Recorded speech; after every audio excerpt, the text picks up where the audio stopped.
ಕಳೆದ 4-5 ದಿವಸದಿಂದ ರಾಜ್ಯ ಸರ್ಕಾರ ಗೃಹಲಕ್ಷ್ಮಿ ಸ್ಕೀಮಲ್ಲಿ, ಭಾಗ್ಯಲಕ್ಷ್ಮಿ ಸ್ಕೀಮಲ್ಲಿ 3 ಲಕ್ಷ 4 ಲಕ್ಷ ಫಲಾನುಭವಿಗಳನ್ನ ಯಾರು ನ್ಯಾಯಯುತವಾಗಿ ಅಲ್ಲದವ್ರನ್ನ ನಾವು ತೆಗೆದಾಕ್ತಾ ಇದ್ದೀವಿ ಅಂತ ಒಂದು ಸುದ್ದಿ ಓದಿದೆ. 3 ವರ್ಷದಲ್ಲಿ ಈ ರಾಜ್ಯದಲ್ಲಿ ಗ್ಯಾರಂಟಿ ಅನುಷ್ಠಾನ ಸಮಿತಿ ಅಂತ ಒಂದು ಸಮಿತಿ ಮಾಡಿದ್ದಾರೆ. ಅದರ ಅಧ್ಯಕ್ಷ, ಉಪಾಧ್ಯಕ್ಷರಿಗೆ ಸಂಪುಟ ದರ್ಜೆ ಮತ್ತು ರಾಜ್ಯ ಸಂಪುಟ ದರ್ಜೆಯ ಸ್ಥಾನಮಾನವನ್ನು ಕೊಟ್ಟಿದ್ದಾರೆ.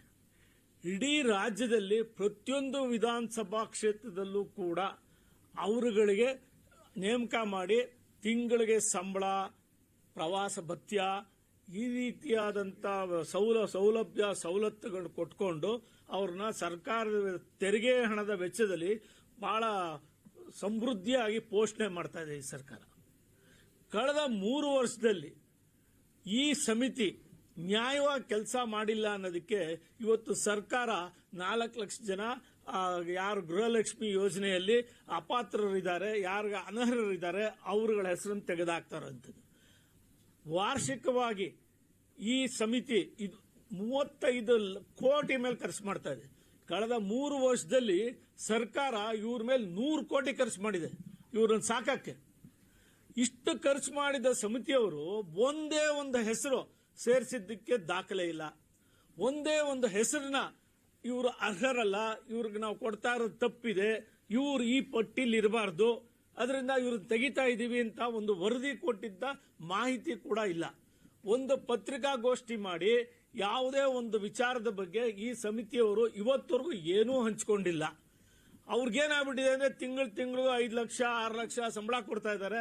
ಅವ್ರು ಅದನ್ನ ಡ್ರಾ ಮಾಡ್ಕೊಂತಾರೆ, ಆರಾಮಾಗಿ ದಿನ ಕಳೀತಾ ಇದ್ದಾರೆ. ಕಾರ್ ಕೊಡ್ತಾರೆ ಅವ್ರಿಗೆ ಓಡಾಡಕ್ಕೆ, ಡ್ರೈವರ್ ಇದ್ದಾರೆ, PA ಇದ್ದಾರೆ. ಇದಕ್ಕಿಂತ ಸೌಭಾಗ್ಯ ಇನ್ನೇನಿದೆ?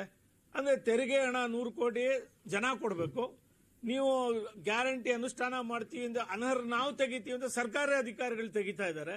ಆದ್ರೆ ಇವ್ರು ಕೂತ್ಕೊಂಡು ಆ ಪಟ್ಟಿನ ಪರಿಷ್ಕರಣೆ ಮಾಡ್ತೀವಿ, ಆ ಪಟ್ಟಿಲಿ ಬಿಟ್ಟೋಗಿರೋರು ಇಷ್ಟು ಜನ ನಾನು ಸೇರಿಸ್ತಾ ಇದ್ದೀನಿ, ಇಷ್ಟು ಜನ ತೆಗೆದಿದ್ದೀವಿ ಅಂತ ಒಂದೇ ಒಂದು 3 ವರ್ಷದಲ್ಲಿ ಅವ್ರು ಕೆಲಸ ಮಾಡಿಲ್ಲ. ಅಂದ್ರೆ ಇವ್ರನ್ನ ಯಾವ ರೀತಿ ಸಾಕ್ತಾ ಇದ್ದಾರೆ, ಏನಕ್ಕೆ ಇವ್ರ ಅವಶ್ಯಕತೆ ಇದೆ? 100 ಕೋಟಿ ಖರ್ಚು ಮಾಡಿರೋಂಥದಕ್ಕೆ ಯಾರದಕ್ಕೆ ಹೊಣೆ ಇವತ್ತು ಅಂತ ಕೇಳಬೇಕು. ಇನ್ನೂ ದುರಂತ ಅಂದ್ರೆ ಈ ಅನುಷ್ಠಾನ ಸಮಿತಿ ಉಪಾಧ್ಯಕ್ಷ ಇದ್ದಾರೆ ಮೆಹರೋಜ್ ಖಾನ್ ಅಂತ, ಅವ್ರಿಗೆ ಮನೆ ಕೊಟ್ಟಿದ್ದಾರೆ, ಸರ್ಕಾರಿ ನಿವಾಸ ಜೈಮಹಲ್ ಅಲ್ಲಿ ಒಂದು ಮನೆನೇ ಕೊಟ್ಬಿಟ್ಟಿದ್ದಾರೆ ಅವ್ರ ಹೆಸರಲ್ಲೇ. ಮೆಹರೋಜ್ ಖಾನ್ ಎಲ್ಲಾನ ಉಂಟಾಯ್ತು. ವಿರೋಧ ಪಕ್ಷದ ನಾಯಕರು, ಮೇಲ್ಮನೆ ಮತ್ತು ಕೆಳಮನೆಯ ಇಬ್ಬರು ವಿರೋಧ ಪಕ್ಷ ನಾಯಕರು 3 ವರ್ಷದಿಂದ ಮನೆ ಕೇಳ್ತಾ ಇದ್ದಾರೆ. ನಮಗೆ ನೀವು ಕಾನೂನುಬದ್ಧವಾಗಿ ನಮಗೆ ಕೊಡಬೇಕು ಮನೆ, ಆದ್ರೆ ಅವರು ಕೊಡ್ತಾ ಇಲ್ಲ. ಇವರು ಹಿಂದೆ ಮುಂದೆ ಓಡಾಡೋ ಇಂಥ ಜನಗಳಿಗೆ ಮನೆ ಕೊಟ್ಬಿಟ್ಟು ಸರ್ಕಾರಿ ನಿವಾಸವನ್ನು ದುರುಪಯೋಗ ಪಡಿಸ್ಕೊಂಡಿದ್ದಾರೆ. ಯಾವ ಆಧಾರದ ಮೇಲೆ ಈ ಅನುಷ್ಠಾನ ಸಮಿತಿ ಉಪಾಧ್ಯಕ್ಷರಿಗೆ ಮನೆ ಕೊಟ್ಟರು ಅನ್ನೋದು ಸರ್ಕಾರ ಸ್ಪಷ್ಟನೆ ಮಾಡಬೇಕು. ನಾನು ಅಧಿಕಾರದಲ್ಲಿದ್ದೀನಿ, ನಾನು ಹೋಗಿದ್ದೇ ದಾರಿ ಅನ್ನುವಂಥದ್ದು ಸಾಧ್ಯ ಇಲ್ಲ. ಕಾನೂನು ಅಡಿಯಲ್ಲಿ ಇವರು ಕೆಲಸ ಮಾಡಬೇಕಾಗತ್ತೆ. ಸಂವಿಧಾನದ ಪುಸ್ತಕವನ್ನ DK ಶಿವಕುಮಾರ್ ಹಿಡ್ಕೊಂಡು ಪ್ರಮಾಣ ವಚನ ಸ್ವೀಕಾರ ಮಾಡಿದ್ಮೇಲೆ ಆ ಸಂವಿಧಾನಕ್ಕೆ ಗೌರವ ಕೊಡುವಂತ ಕೆಲಸ ಮಾಡಬೇಕಲ್ವಾ?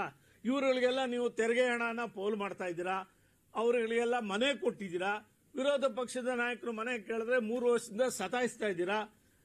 ಅಂದ್ರೆ ನಿಮ್ಗೆ ಪ್ರಜಾಪ್ರಭುತ್ವದ ಯಾವುದೇ ಮೌಲ್ಯಗಳ ಬಗ್ಗೆ ಲೆಕ್ಕ ಇಲ್ಲ. ನಿಮ್ಮ ಕಾರ್ಯಕರ್ತರನ್ನ ಸಾಕೋದೊಂದೇ ನಿಮ್ಗೆ ಅಧಿಕಾರಕ್ಕೆ ಬಂದಿರೋದಕ್ಕೋಸ್ಕರ ಅಂದ್ಕೊಂಡಿರೋದು. ಇದು ಎಷ್ಟರ ಮಟ್ಟಿಗೆ ಸರಿ ಅಂತ ನಾವು ಕೇಳಬೇಕಾಗುತ್ತೆ.